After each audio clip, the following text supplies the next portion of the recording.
Hello, friends, Welcome to the Liberation Chronicles. I'm Robin Parker. and I'm Jorge Zeballos. This is another episode of the Liberation Chronicles, a series in which we hope to give voice to liberation in our current historical context and discuss what it means to build a truly inclusive society. Today, I had the pleasure of welcoming an old colleague of mine, friend for many years, Dr. Parker Hurley, who will help us discuss issues of transphobia, the oppression of trans people in our society. And also joining us will be Parker's dad, Pat Hurley. As always, we welcome you to leave comments about our episode and like and subscribe. By way of background about our guest, first Parker T. Hurley, he identifies as a queer, Black, transmasculine activist, healing justice practitioner, and new dad based in Durham, North Carolina. For nearly 2 decades, he has provided advocacy and support within the LGBTQ plus communities, working with individuals living with major mental illness, Black and Brown folks, youth, elders, and those navigating the intersections of identity and oppression. For the past 9 years, Parker has worked as a therapist, offering trauma informed care to queer and trans survivors, with a focus on those who identify as people of color, peoples with disabilities, and people who are neurodivergent. Parker holds a PhD in educational studies with a concentration in higher education from the University of North Carolina at Greensboro. His dissertation explored the relationships between mentorship, involvement in the LGBTQ student organizations, resiliency, and leadership efficacy among queer students of color. He also earned an MSW with a concentration in community organizing from the Hunter School of Social Work. Parker, it's a pleasure to have you with us. And joining Parker is his father, Pat Hurley, who recently retired from a more than 30-year career as a high school teacher. Pat holds a Bachelor of Science in Health and Physical Education and a MA in Women's and Gender Studies.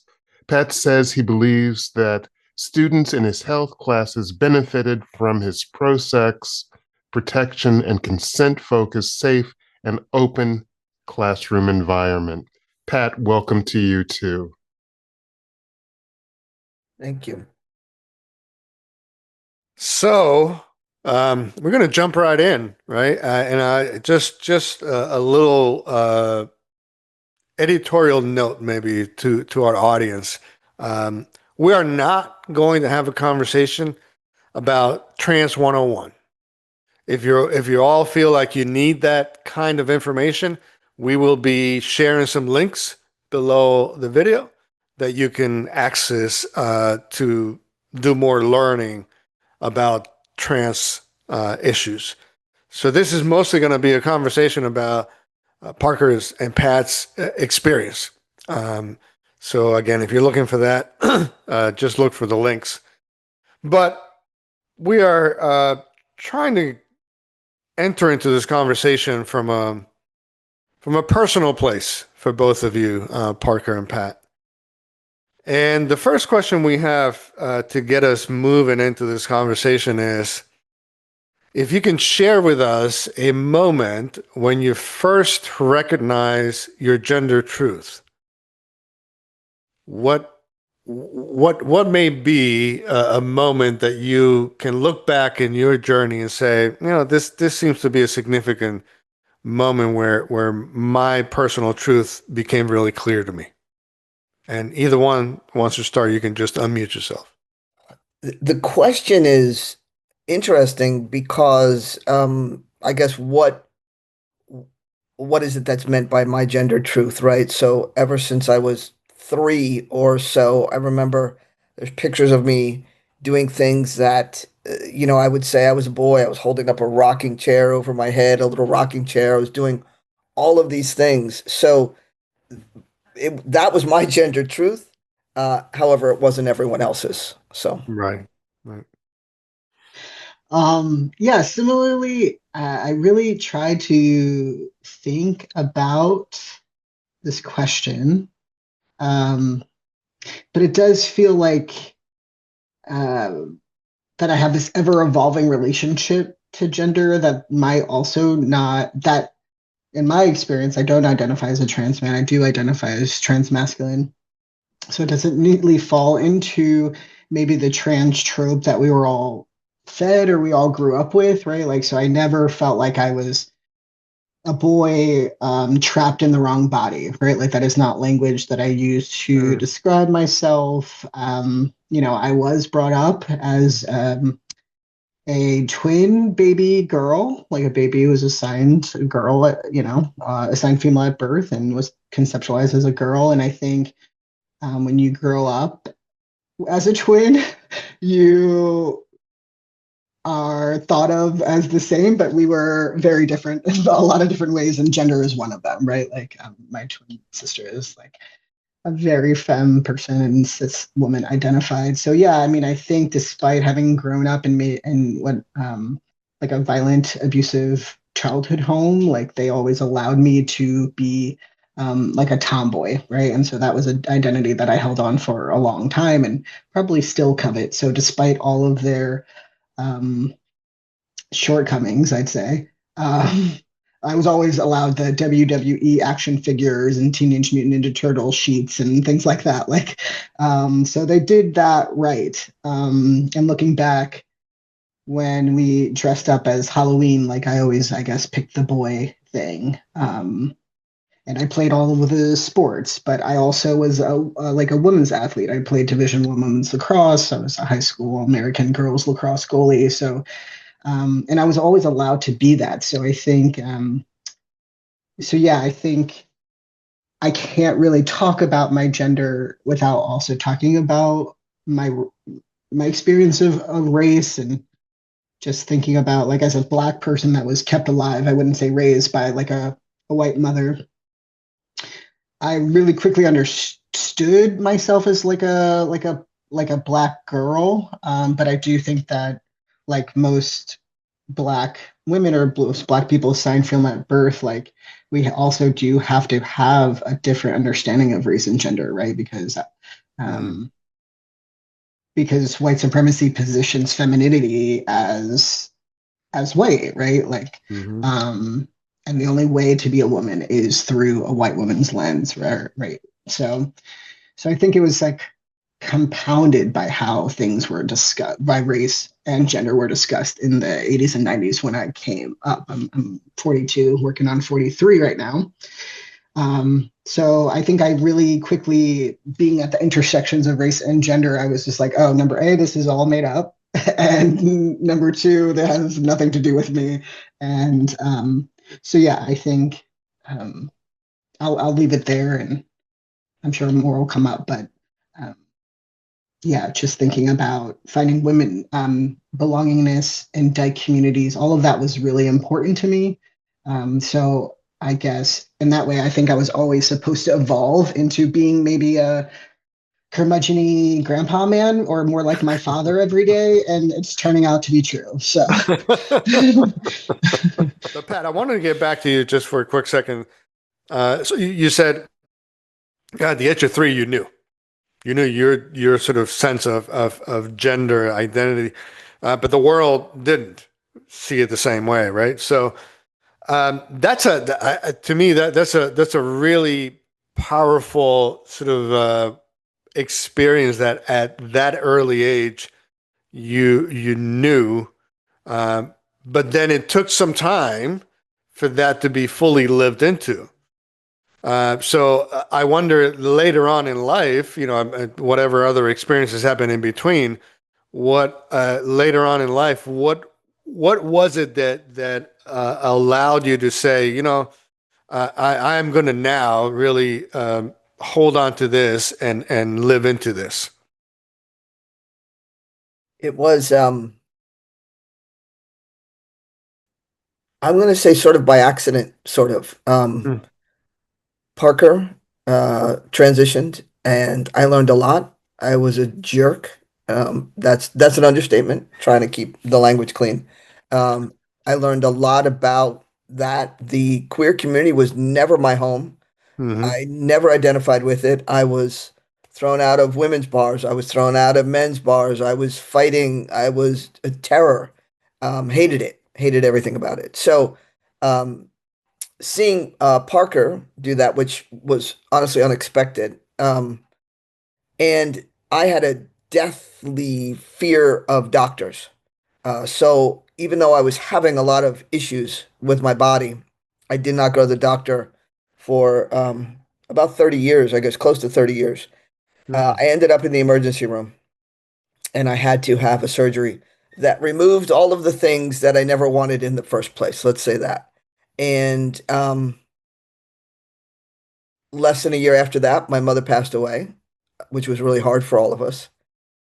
And I felt right after that surgery, I felt like myself. Hmm. Things that had plagued me stopped plaguing me, and I knew I'm gonna go forward with this. If I didn't have this emergency surgery, I don't know where I'd be because I would still be as far away from a doctor as possible, maybe. Hmm. Hmm.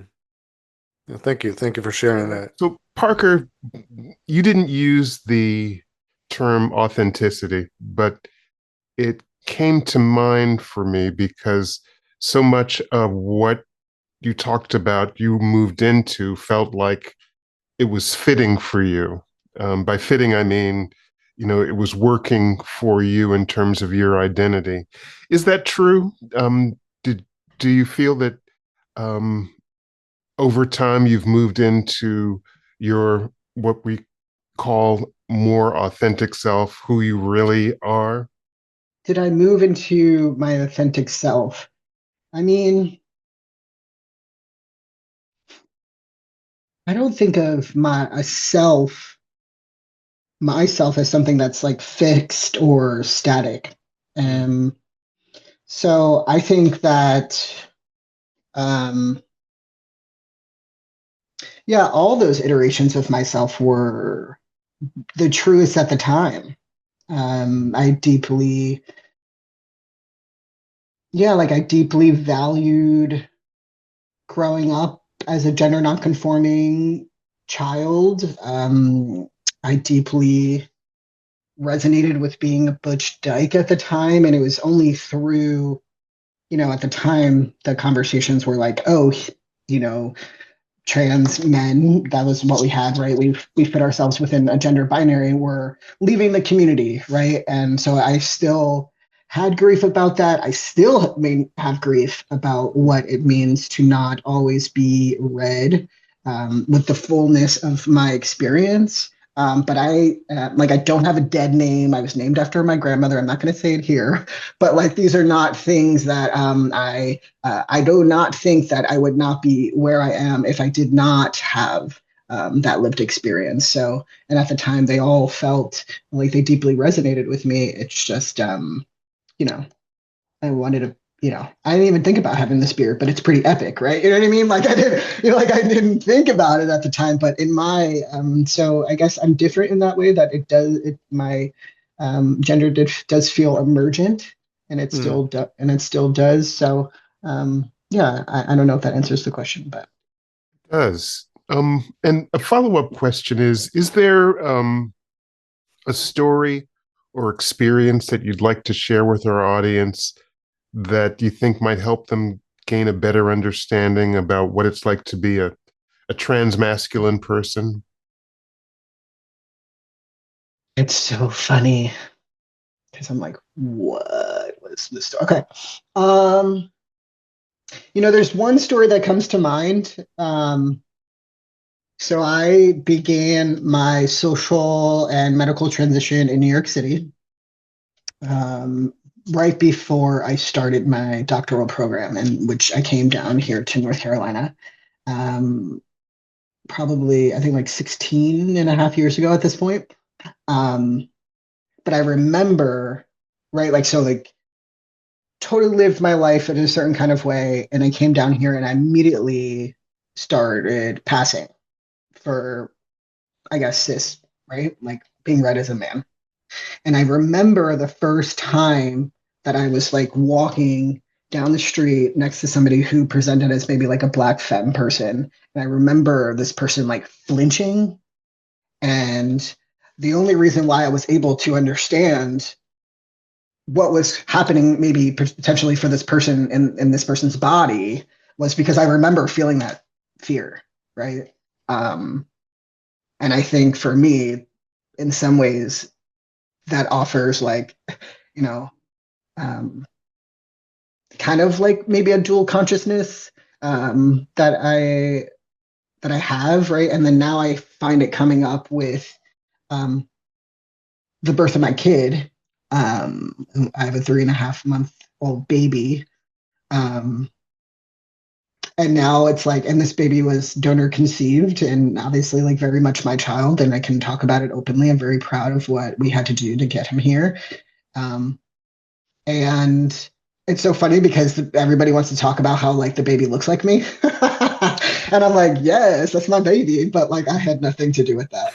So so yeah, I guess I'm giving like, so yeah, these are things that have happened to me and things that I guess are reinforcing for me what was unique about my experience. But yeah, that is not fear that I have retained in my body. I walk through the world as a cis man, and the power and privilege of that maybe like a black femme, trans woman or trans femme person might not be able to access, right? And so I just want to lift that up as like this is not everybody's experience, and I know that I've had a very disparate experience as well. So yeah. Yeah, thank you for that. And I think it's important to, for our audience to understand that, as we hinted in the beginning, there's no one experience, right? Mhm. There's multiple experiences that may have some commonalities or intersections, just as there's no one Black or Latino experience, right, Jorge? Absolutely. Absolutely. Parker, congratulations on the baby. That is such an exciting moment, right, in life when you have this little creature. uh, so you mentioned this in your response, Parker, towards the end, but I'm wondering for both of you. Um, you know, transitioning into what is perceived as a male persona, and what comes with that, as you mentioned, privileges, benefits, and privileges that in this society being a man carries with that identity. I wonder how both of you have been able to see how these privileges play out in our society. Right? In other words, so I know even as a female identified person, you might have noticed the way in which men would have some, but it's another thing to actually now be the recipient of that, right? So I wonder, what have you learned about that? I'm old, right? Um, I have never felt uncomfortable in the way that Parker described in being on a street or somewhere. That's never been my experience for a lot of different reasons. One of them is probably because I studied martial arts for so long, and the other one was I just always thought I was invincible. I didn't really care who was near me or around me. Um, the I think that the the privileges for for me are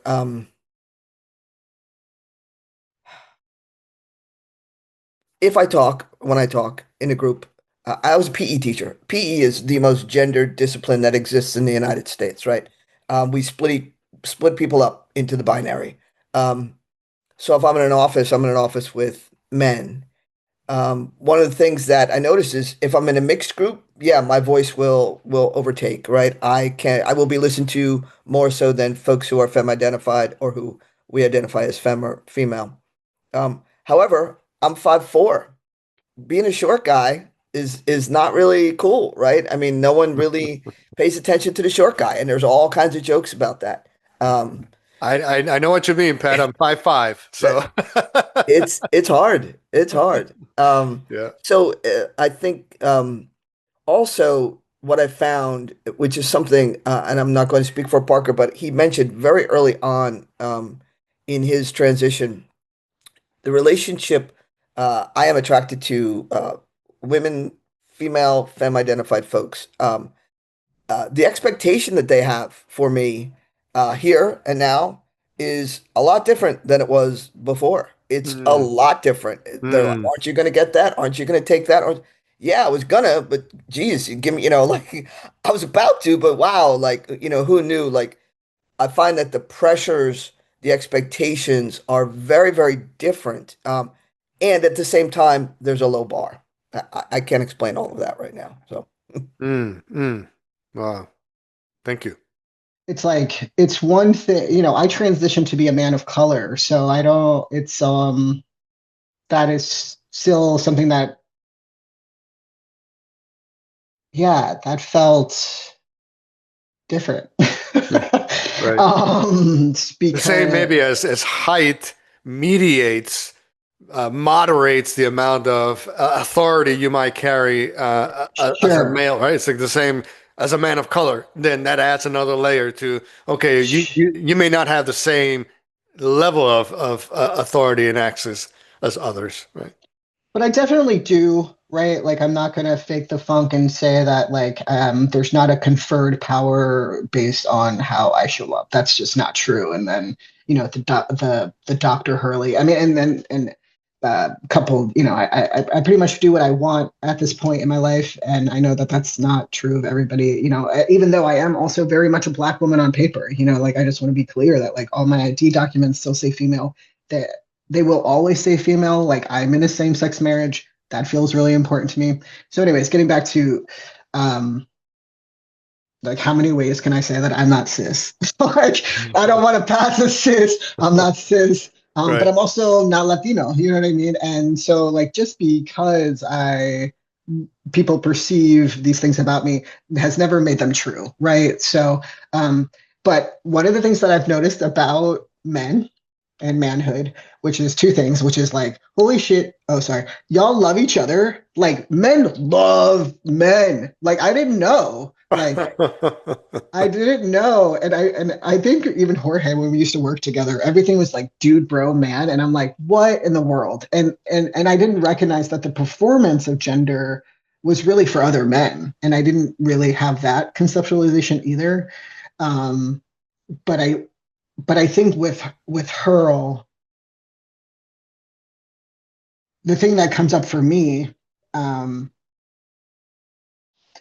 is that I think I've learned a lot more about the role that compulsory like cishet patriarchy does on men, right? So like I Mm, want to recognize that obviously there is like privilege, but what I've been more um, I guess attuned with, especially as of late, is um,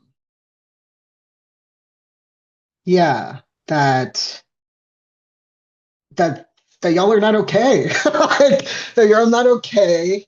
That there's a certain lack of curiosity about the inner world of masculine centered people that I have found to be really dehumanizing. And I think that happens whenever we conflate gender, right? Like thinking, conceptualizing men and masculine people as the only perpetuators of violence perpetuates violence, right? Like all of these kinds of things that I think are a lot more nuanced.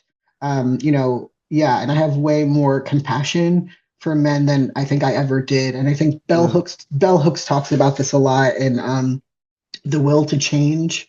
And essentially she talks about how like we can't really love the things that we don't know. And I don't know how well we really know people, men and masculine centered people outside of the expectations and the things that we assign to people. So and that is a shock to me. I mean, I just never saw myself having so much compassion. But like in our liberation movements, like if I believe that our liberation is bound up together, that includes cis men who I think are capable of a lot more than being perpetrators of violence, even though cis men are the ones creating billionaires, starting wars. I mean, you really do have a lot to reckon for. And we have to think about like the kinds of people and human experiences that create those kinds of conditions as well. So yeah, that's, I guess we could talk about privilege, but part of me feels that more so being at some points read as different genders, I suppose. That is surprising, or at least not what usually comes up. I wonder if you could share a couple more of those insights. And for you too, Pat, what are some of those insights about why you feel a sense of compassion? And you didn't use this word, but I sensed a sense of sorrow for the plight of men, if you would.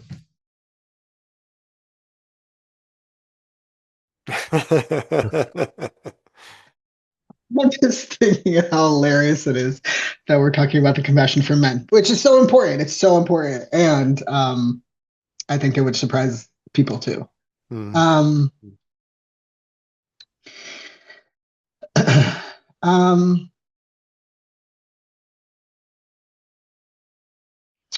yeah, if I were to think about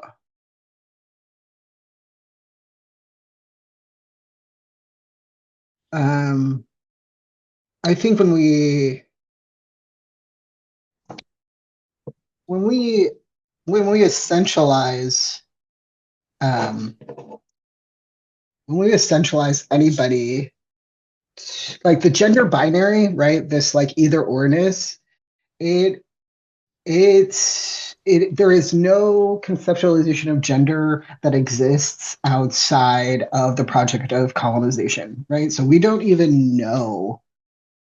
So I guess, I forget who is it, Ta-Nehisi Coates talks about the people who believe that they're white, like people who believe that they're men, right? Like that is only prescriptive through colonization. So, and through the criminalization of trans people, right? Like that was the first thing that they did, right? Like, who's your shamans, all of your, your spiritual guides, all the cultures, everything. So we, as Black and brown people, we're robbed of so much. And so I feel the similarly to white people who like gave away up all of their cultural identities, ethnicities, like formations, right, to be white, right? And I feel similarly to men. It's just like, wow, like, you got in bed with the colonizers, and that ultimately has an impact around how expansive you can be for yourself, right? And so, I think about the impact of the obscured histories and experiences of trans people as directly impacting everyone. And you see this in, I think that men, right, are more likely to complete suicide, right?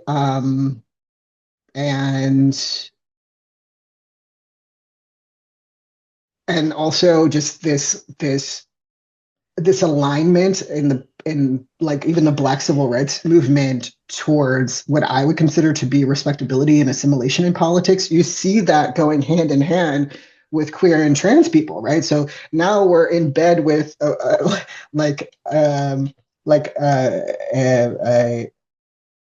fascist genocidal state that's now conferring rights and bestowing rights onto people. But what that rights really means is this is how we are going to punish you if you discriminate in these kinds of ways, and has nothing to do with addressing the real conditions of people. And so so men aren't just like men, and trans people aren't just trans people. But when we talk about people who are underemployed, uninsured, like, and then even here in the South, that there's more queer and trans people here than anywhere else, right? So when we talk about Medicaid lack cuts and we talk about SNAP, and we're talking about these people, right? And so I do think that when we take a truncated version rendition of people, including men, I think we can clearly see, you know, why men perpetuate like how people perpetuate violence, right? Like it. So I'm sure there's more to say to that, but that's just like a start. I tried my best. I don't know if I ever fully said that aloud, and now it's recorded. So yeah, I think men are hurt by gender binary. You know what I mean? And also you see that, like, you see this because cis men are the ones that are killing trans women, right? And trans women of color, right? And so the idea that people would not be able to engage in the deepest part of their humanity, which is like, you know, our erotic life force, our passions, and not being able to tune into that, and instead making every year the deadliest year for trans women of color in this country, right? Like there's a direct correlation. So it's just like, yeah. Thank you. I told you he was brilliant. Break it down, brother. Break it down. Pat, did you want to chime in? That's a hard act to follow. I'm gonna go with what he said. You know, this is again one of the things that I've always sort of really enjoyed about being in conversation with you, Parker, because there is a way in which you're able to grab all of what's out there and tie it together, right? In ways that maybe at times I'm able to, but I think most times I'm not. And I think, you know, I've always remembered my conversations with you were always helpful for me in expanding the way I see things and understand things. You know, you know, just now, for example, right? It's like, yeah, I mean, you don't need to give me too many examples of how cisgender men are not okay. I think I've known that for quite some time now. But I'm also in it, right? I'm in it. I'm part of it. I reinforce some of that myself, right?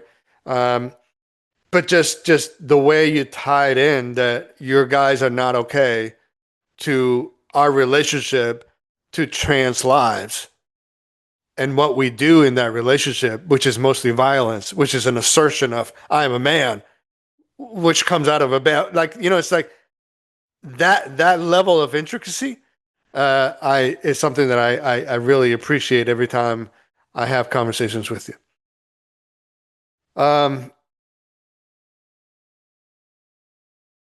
So we'll jump into another layer of this. And you know, I don't know how you both sort of think about what's happened maybe even in the last 10 years or so, right?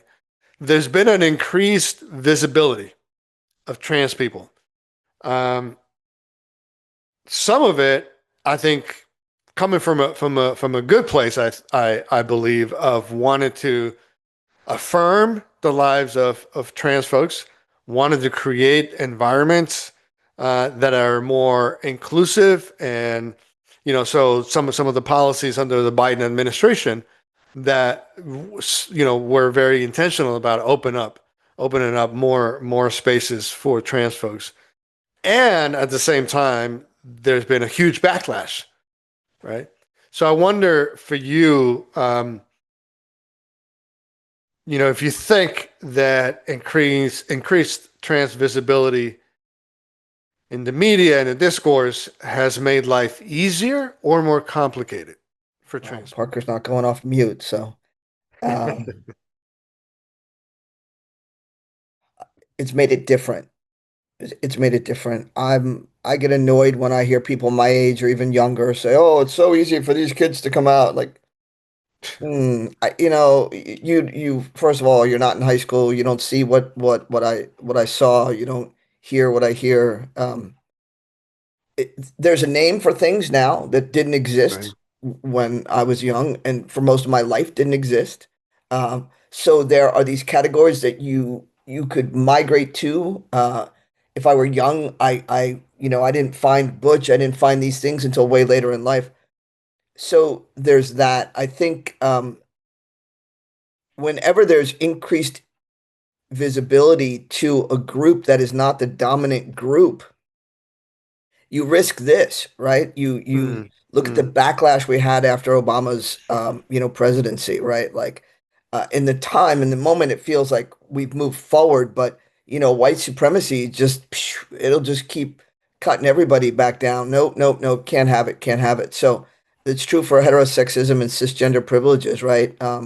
We can't have it. Also, the fact that when we talk and read the trans women who work in sex industries, and we know that their biggest clientele are cis men who are married to women, right? That now blows up their spot, right? So like, mhm, mhm. so it's just both. It's different. It's just different. Yeah. I cannot say it as well as Parker will say it, and you all should know he's been talking like this his whole life. Okay, this is not like his vocabulary has increased truly with his education, but he's always talked like this. Right. I'm not surprised, Pat. You're being such a cute dad right now. You're so cute. And I'm so grateful for the language. I miss being a subculture. Mm, And I also know that that's like obviously from a place of privilege, right? Because because of the onslaught of anti-trans discriminations, like we know that there are some people who are and the most marginalized of us are not going to make it.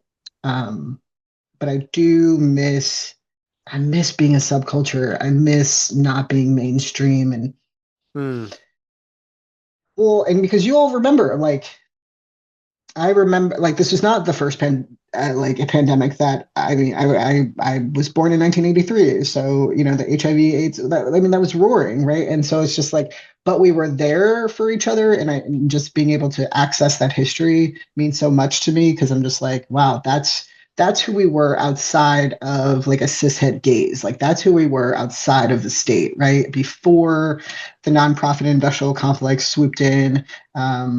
Before I became a social worker, right? Like so I miss, I miss, I miss us operating like we're the only ones that we have. Um, because I think in some ways we are. So I do think that representation is important, but I do think it without being matched with an exchange of power, it becomes performative and can actually be pretty harmful because we all have examples of folks who have like made it, right? But what gets left out of that icon like canonizing icon become make creating icons of people is that like didn't like MLK die with like a heart of like a much older man, right? Like in all and we have like so many examples of people, whether it's Pauli Murray or like right in our histories that ended up like very destitute and largely like very uncared for. So it's just like, what does that mean if the conditions of actual people and their lives aren't matched by the same level of representation. Um, mm, so, mm. so I think it's both and I do think again it falls across that assimilation politics that I think gets us into trouble, right? Like we're just like you, put us on TV, but me and mine, like they are disabled and fat and queer and kinky and nothing like cishet people, and that should not predicate like our demise, right? So. So yeah, I miss being a subculture. Mm, mm, In that regard, one of the things that you talk about assimilation culture. One of the things that often has happened when I think of the 1950s and 60s, and even with LGBTQ people pushing for their rights, it was the oh, we're just like you. Oh, we're just like you. We're all the same. We're just human beings. And of course, life is much more complicated than that. But saying we're just like you and we're all human beings and that's why we should have rights is a way to, shall we say, it's a strategy to push things forward. We're going through a really difficult time for a lot of folks. People who are immigrants being one of them, and certainly trans folks. As Jorge mentioned, there's been changes in policies regarding trans people in the military, and they're being pushed out. There has been degradation in the ability to identify in documents as your true gender, your gender identity. And there's been, as my grandmother used to say, calling trans people everything but a child of God. They're responsible for every horrible thing that happens in our society, right? Even though they're a really small fraction of the society. And so, how do you stay hopeful with all of that going on? How do you stay hopeful when it appears that the world is just the larger world, not all of it, but the folks who have power are just saying, oh, no, bad, really bad, fringe people that need to be shunned? I appreciate that question um, around hope. And I'm not going to lie, like as a therapist, sitting with the best and worst of people's lives, I think that has helped, right? Knowing how similar we sound in our trauma and our healing. I also know that um, therapy is holding way too much of our social ills at the time. So you're not going to be able to like cognitive behavioral, like the threat of your family or your livelihood being taken away, right? So I just want to be clear about that. But I do think that I don't get to fall into some kind of what is the opposite of hope? Despair? Yes. I don't get to be despaired because I just brought this kid into the world. So now it's just like, okay, what are you going to do? You know what I mean? What are you going to do?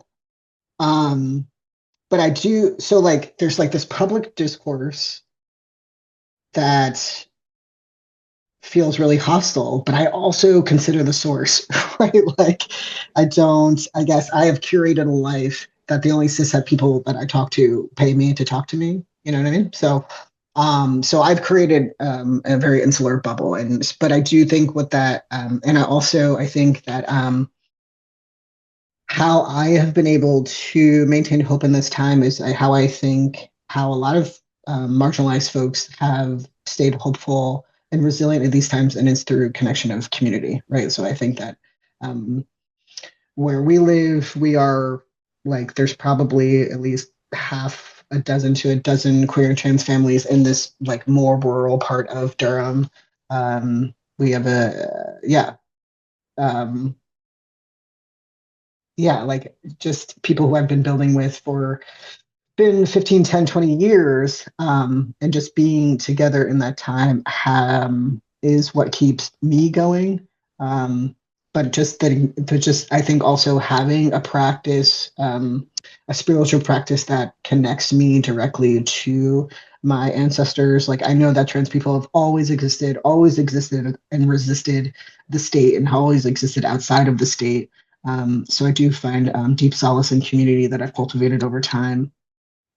Um, and yeah, and I just know that it's kind of cool now to see um, this political moment. I think is helpful in that I mean, I still have feelings around like these no kings people because it's also like, where were you during BLM when we were like lying down the streets and whatever? Like, obviously you had time, but now you got time. Okay, so you have time. But I think what this no kings or um, some of the organizing that's happening as of late is like uh, maybe a divestment from like neoliberal politics, like maybe a divestment from capitalism as a whole, like right, like just seeing how really it's it's really like we all have enough if we just stop creating billionaires, right? And if we, right? So I'm excited about that. That I think that moving away from an identity-based social justice movements, that if we can get to the economic justice piece, if we can get to the ways that these interlocking systems of oppression perpetuate capitalism as the root, that has been really exciting for me, and the possibility of that. I don't know if I've seen since, because also like that's how Black and brown people have always, right, like mutual aid, shared economies, right, like that kind of like the healing justice that I'm talking about is not just resisting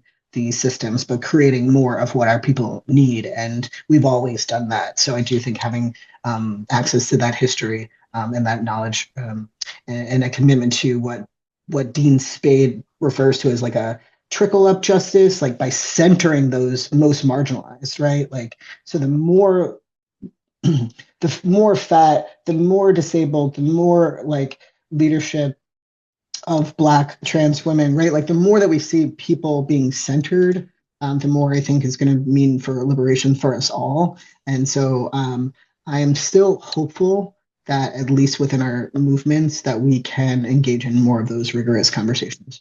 Mm. Mm. Thank you for that. Mm-hmm. Pat, how do you keep hope alive? How do you remain hopeful, if you do remain hopeful?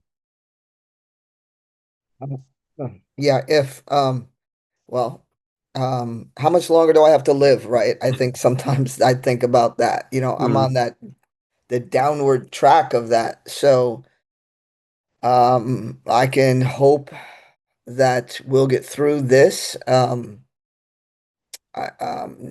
For me,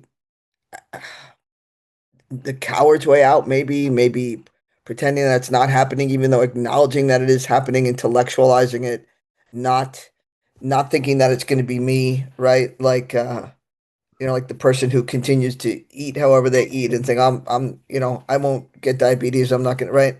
Um, that kind of cowardly, low intellectual, I don't know. It certainly feels rough. I don't know what's going to happen. I do worry about the next time my passport's up, which is in 2027. Mm. Um, I worry about Parker traveling internationally with his documents the way they are, and in a country that possibly would look twice, which I don't think they do because visibly he just matches his passport. Um, I don't know. I don't know if I have that much hope. I'm pretty worried. Mm. And Pat, before we move on, one of the things that I especially noted in your bio is that during your years of teaching, you taught sex education, right? I did. The I graduated high school in 1976, and so when I got sex education in what was called junior high school, it was a whole new and big thing. And I'm guessing, um, from your perspective, really badly done. It was, of course, separated into boys and the girls, and it was very biologically based. And it was especially based, at least my remembrances, on what was called venereal disease, or VD, That's and right. all of the horrible things that could happen if you engaged in sex. We even had a film that we all were asked to watch called Kathy, Gonorrhea question mark. Right, right.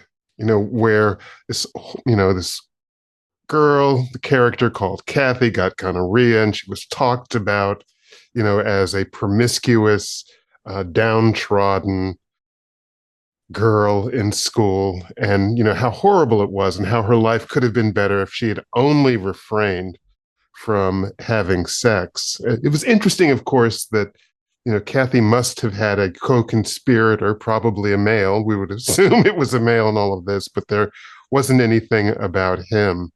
So I would imagine that sex education has certainly evolved since that time. And you were saying that in your classes before you retired, they were pro-sex, protection, consent focused, safe, and open. Could you talk a little bit about that and why that's important for all of us, whether we're trans or cis? Uh, my evolution as a health teacher was significant. I certainly started in a very odd place where, let me just say this, in the department, the only people who taught senior health were married women. And of course, everybody's white. Let's just remember everybody's white all the time. Right. So I had that going for me, at least. But that was it. I taught within the guidelines that they had for some things, but I just found myself veering off. When finally I was able, when folks, retired, and I really put my foot down and said, I need to be teaching senior health because what I'm seeing is abhorrent.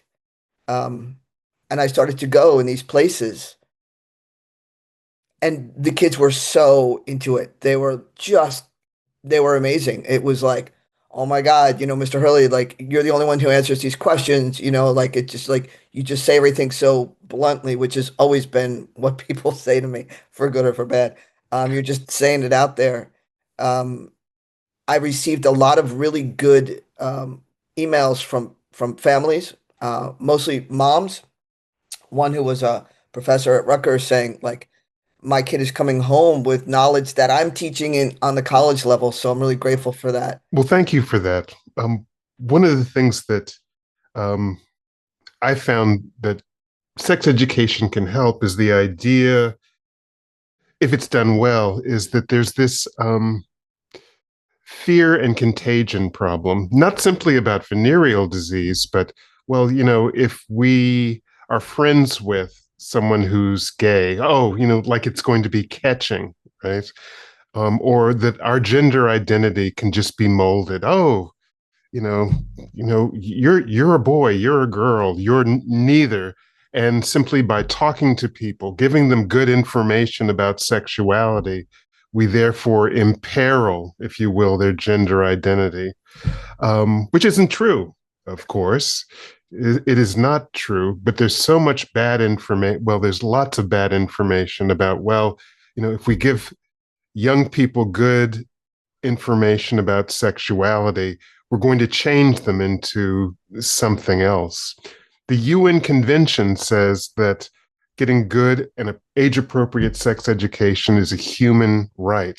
It's not a luxury. It shouldn't be an option, but it's a human right. It's something that helps us grow up well and well adjusted, and I believe caring for other people.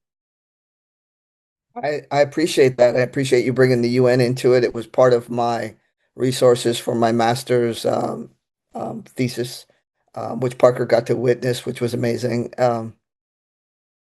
The idea that we don't do it and we don't do it well and we don't do it in ways that put everybody on equal footing.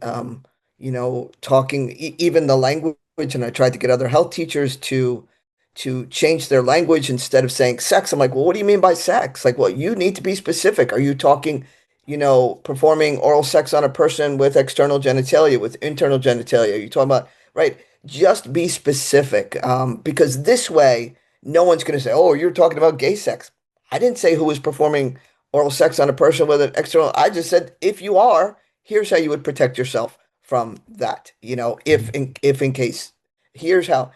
Right. So just change the language. If I could make that happen, I've done dozens and dozens of workshops on this to other health and phys ed teachers, and we are unfortunately it's starting to get worse. I taught in New Jersey in a very liberal pocket of the state, And when the language started to get changed, and folks started the standards for New Jersey said, "Hey, you need to use appropriate language, right? We're not going to call it a PP. We're not going to call it a whatever that I don't even know what words. Weenie. We're going to say things, right? We're going to say things like labia. We're going to say things like penis. And that's all we kind of really need, right? When that became a standard, we got a lot of pushback in New Jersey, and I was very worried about that because I'm like, holy cow, if that's what, I'm like, no one, we're not going to say that in kindergarten because probably no one's going to ask it, but if they do, we're going to say that's the lab, that's your area. You could say private area, whatever. And I was on an online argument and an in-person argument with men, usually white men, who were saying like, well, what do I do when my kid comes home and asks about a clitoris? I go, no one's saying clitoris to kindergartners. What is wrong with you? Are you saying clitoris to kindergartners? Like, what the hell do you think is Right. happening? Like, so it is, and it's always men. It's Yeah. Yeah. always men.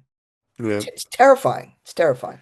So, oh man, again, I just feel like I can be in conversation for 2 more hours with you and still not touch everything that I wanted to touch. But I from the bottom of my heart, I thank both of you for um, agreeing to be in our space and have this conversation, to accepting the invitation. I know, Parker, that it's not easy.